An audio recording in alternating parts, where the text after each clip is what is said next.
You ever notice how some people can't stand it when you're minding your own business, working hard, and doing just fine without their approval?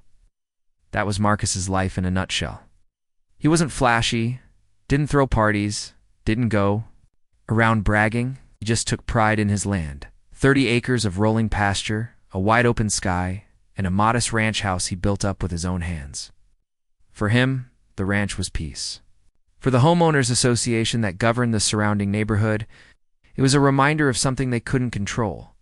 Marcus had moved there a few years back, buying land most folks ignored. It sat on the edge of the HOA's domain.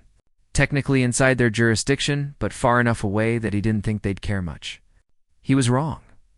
The HOA cared about everything. What color people painted their shutters, how long the grass in front yards could grow, what time trash bins could be rolled to the curb. But most of all, they cared about Marcus, a black man with the biggest property in their carefully manicured neighborhood. Didn't sit right with them. At first it started small. Letters in his mailbox neatly typed, stamped with the HOA seal. Violation, non-compliant fencing.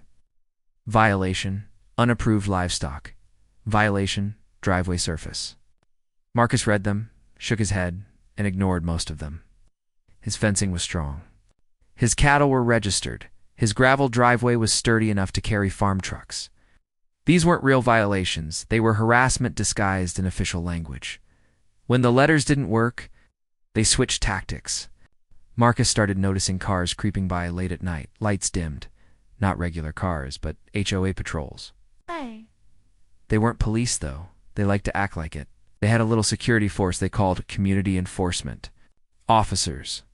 Retirees with too much time, suburban dads with beer bellies and clipboards, even a couple of 20-something hotshots who thought they were military material. They had uniforms that looked just close enough to real police to fool strangers, and they drove SUVs with flashing lights mounted on the dash.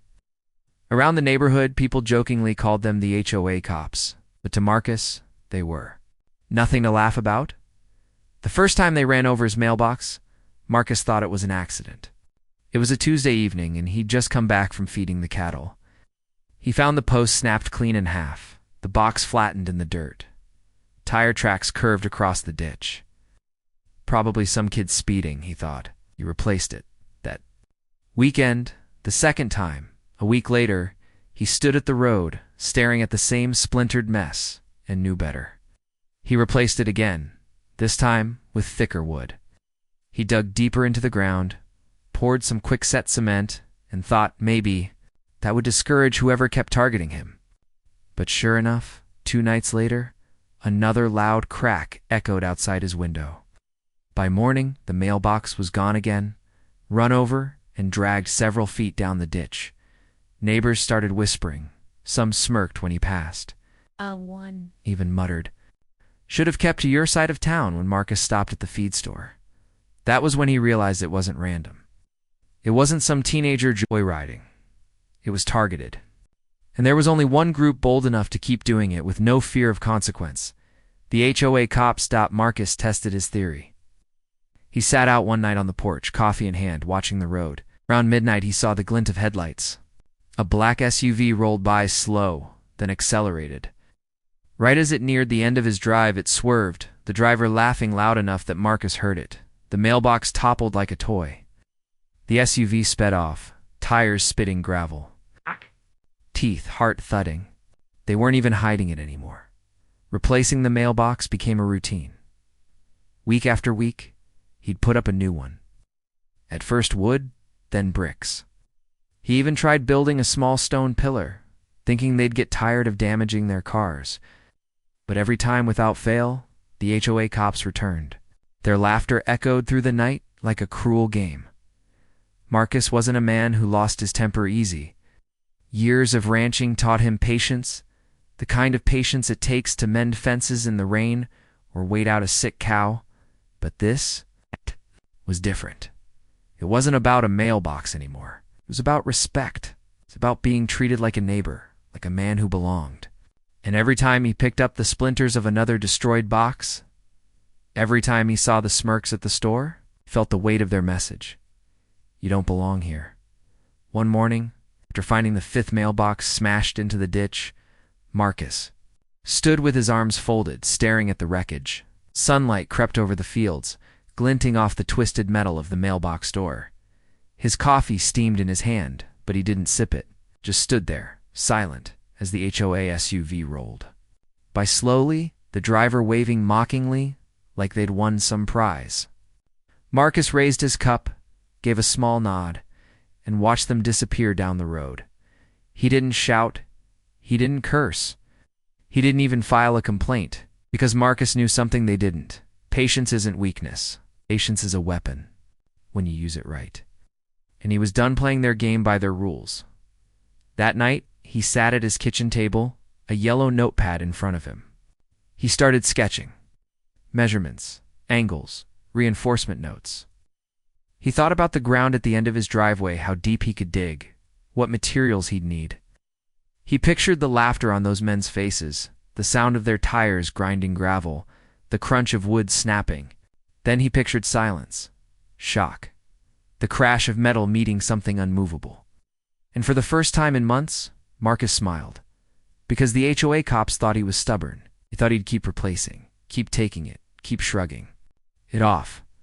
But Marcus wasn't stubborn.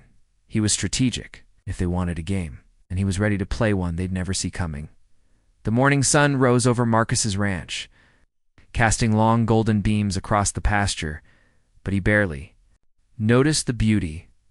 His eyes were locked on the ditch where the remains of his mailbox lay scattered like bones. The post had been snapped in two, the box crumpled and dented as if stomped by a giant foot. For the sixth time, maybe the seventh, he couldn't count anymore. Each blow had been delivered with a smirk, a laugh, a show of dominance from the men who called themselves HOA cops. Neighbors drove by that morning, their cars slowing just enough to take in the sight of Marcus standing there, coffee steaming in his hand, jaw tight. Some of them smiled faintly, like the destruction was entertainment. A woman in a silver SUV whispered something to her passenger, and both chuckled before driving on. They thought it was funny. They thought he was powerless. Marcus walked down to the wreckage, crouched low, and ran his hand along the splintered wood. His fingers traced the deep tire tracks that curved across his ditch and back onto the road. He knew the brand of the tires by now, Goodyear Wranglers, standard on those HOA patrol SUVs. They hadn't even bothered to hide their tracks. Why would they? Who would stop them? The county sheriff had already shrugged when Marcus brought it up. Not my jurisdiction, the man had said with a lazy grin. HOA's got their own rules. That morning, Marcus didn't bother dragging the ruined box out of the ditch. He left it there, a reminder to himself of what patience was costing him. He sipped his coffee, let the bitterness coat his tongue, and looked down the long stretch of empty road. Then he smiled, a small, quiet smile no one else saw, because that was the moment his decision was made. Later that day, Marcus drove into town. His old pickup rattled along the highway until he pulled into a dusty hardware store. The kind with wooden floors and the smell of oil, cement, and lumber mixing in the air. The bell above the door jingled as he stepped inside. Morning. Marcus, the clerk greeted. Mailbox trouble again? Marcus gave a slow nod. Yeah, think I need to try something. Stronger this time. The clerk chuckled, not understanding the weight behind Marcus's words. He led him down the aisles where mailboxes of every shape and size stood in neat rows. Marcus barely glanced at them. He wasn't here for wood or aluminum or even stone. Veneer. He needed something that didn't look suspicious but was built to endure a storm. He passed the mailboxes and walked straight to the back, where steel beams were stacked in neat piles. His hand brushed over the cold metal, feeling the weight in his palm. This was what he needed: steel, unyielding and hidden beneath a thin. Disguised by the time Marcus left, his truck bed was loaded with supplies for steel I-beams, several bags of cement mix, rebar, bolts, welding rods, and a fresh set of tools. He stopped at another store for paint, making sure to pick the exact shade of dull black his old mailboxes had been. To anyone driving past, it would look no different. That was the key. When he pulled back into his driveway, neighbors noticed. Two of them stood at the end of the cul-de-sac, whispering as he unloaded the beams. watching him carry bag after bag of cement toward the ditch. Let them watch. They thought he was just building another box to smash. For 3 days straight, Marcus worked. Started by digging deeper than he ever had before. Sweat rolled down his back as the Texas sun beat overhead, but he didn't stop.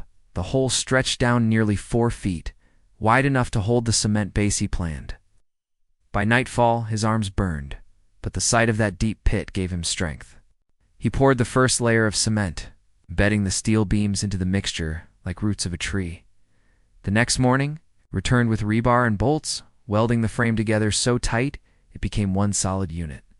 Sparks flew into the dawn air, and the sound of grinding metal echoed across the ranch. Every strike of the welder was a promise that Mailbox would not bend, would not break, would not fall. As the days passed, Marcus layered more cement, letting it cure, building the hidden core of his creation. To any outsider, it looked like overkill. But to Marcus, it was justice taking shape. On the third evening, once the structure was cured and hardened, he bolted the steel mailbox onto the frame. It looked simple, ordinary, like every other mailbox. On the street, painted it the same dull black, attached the little red flag, and even scuffed it up a bit so it wouldn't draw attention. On the outside, it was unremarkable. The inside, it was indestructible. As he stepped back to admire his work, a pickup slowed down on the road. One of the HOA enforcers leaned out the window, grinning wide. "Nice box, Marcus," the man called. "Be a shame if something happened to it." Marcus didn't reply, simply wiped his hands on his jeans, gave a small nod, and walked back toward his porch. That silence unsettled the man more than any words could have. That night, Marcus couldn't sleep, not because of nerves, but because of anticipation. He sat on his porch with his coffee, rocking slowly as the crickets chirped and the moon cast a pale glow over his fields. He knew it wouldn't take long. The HOA cops had made a sport of destroying his property, and they weren't about to let this new mailbox stand tall without testing it. He leaned back in his chair, eyes fixed on the road, waiting. Hours passed. Midnight came and went.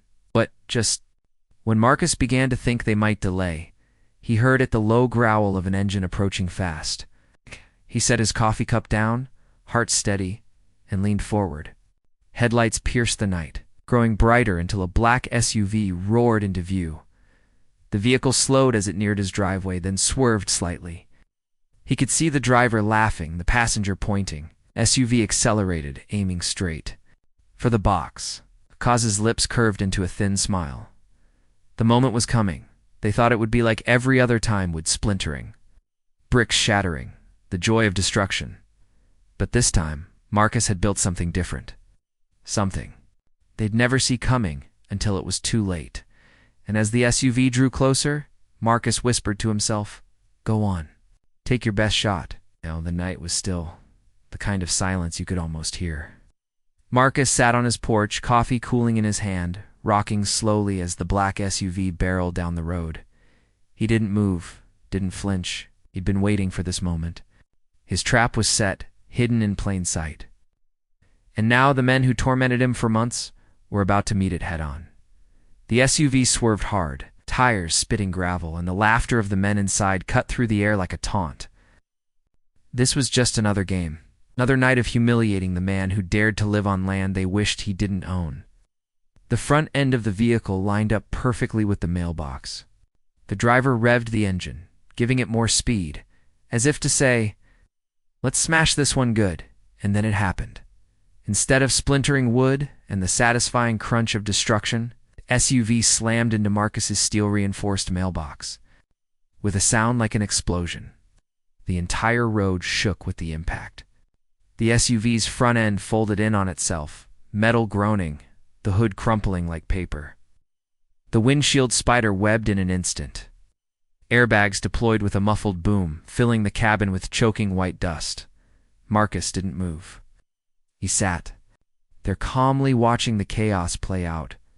Steam hissed from the crumpled hood of the SUV, the engine whining before sputtering dead. The driver's laughter had turned into screams of shock. The passenger clutched his face, dazed and bleeding where he'd hit the dash before the airbag caught him. For a long moment, the only sounds were the ticking of the cooling engine and the panicked shouts of the men trapped inside. Then slowly, Marcus stood, setting his coffee mug down on the porch railing. His boots crunched the gravel as he walked to the end of his driveway. He didn't hurry. He didn't need to. When he reached the wreck, he stopped a few feet away, hands resting calmly on his hips. The driver finally pushed the door open, stumbling out. His leg buckled under him, and he grabbed the bent frame of the SUV to steady himself. His face was pale, his eyes wide.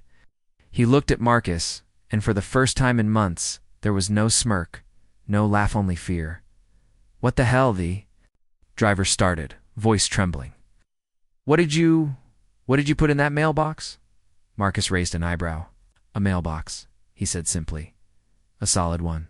Not tired of replacing the flimsy ones you boys kept running over?" The passenger crawled out next, clutching his nose, blood dripping onto his shirt. He looked at the twisted ruin of their SUV, then at Marcus, and shook his head in disbelief.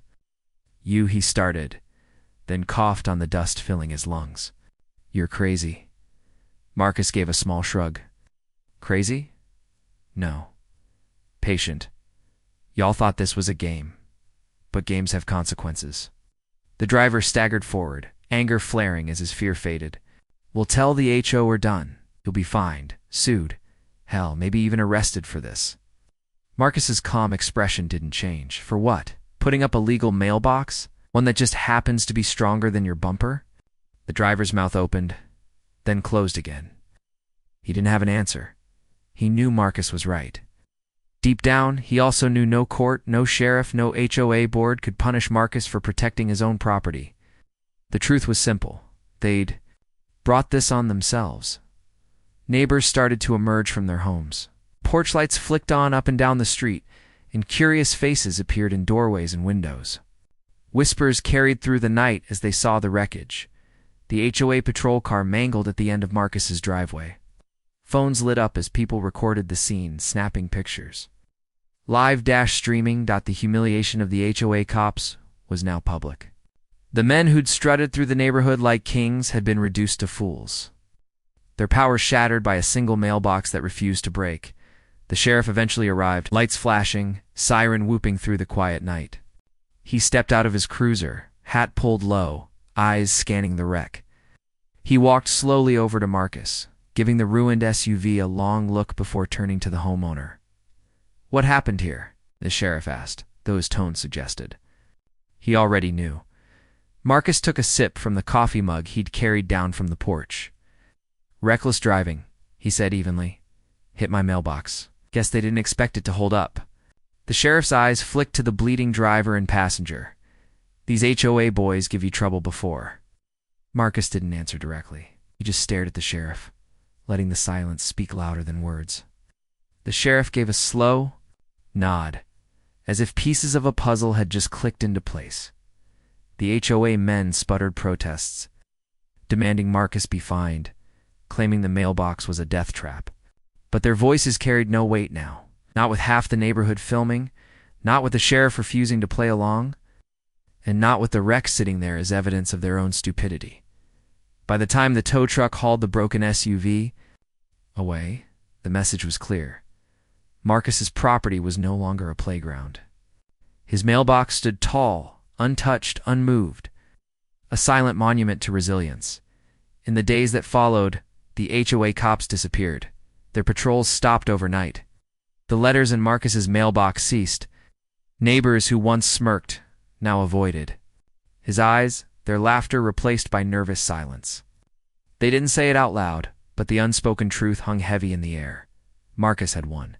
He didn't boast. He didn't taunt. He didn't even bring it up. Each morning, he simply walked to the end of his driveway, opened his mailbox, and collected his letters like any other man. But now, when he did, there was no laughter in the night. No engine revving in the distance, no tires tearing across the ditch. The peace of the ranch returned, sweeter than before. The cattle grazed, the sun rose and fell, and Marcus worked his land without interference. His mailbox stood guard at the road, ordinary in appearance yet extraordinary in presence. One afternoon, weeks later, Marcus hammered boards onto a new fence. An old neighbor drove by slowly. He rolled down his window and tipped his hat. "Heard about what happened?" the man said quietly. "HOA ain't been the same since. Folks are saying you put the fear of God in him." Marcus chuckled, wiping sweat from his brow. "God," he replied, "just steel and patience." The man laughed, then drove on, leaving Marcus alone with his thoughts. And as the sun dipped below the horizon, painting the sky with fire, Marcus leaned on his fence and looked toward the road. His mailbox stood there, black paint gleaming in the fading light, unbroken, unmoving. A simple thing, but powerful, a reminder to anyone passing by that strength doesn't always shout. Sometimes it just waits, quiet and unshakable, until the right moment comes. From that day forward, nobody dared touch Marcus's mailbox again.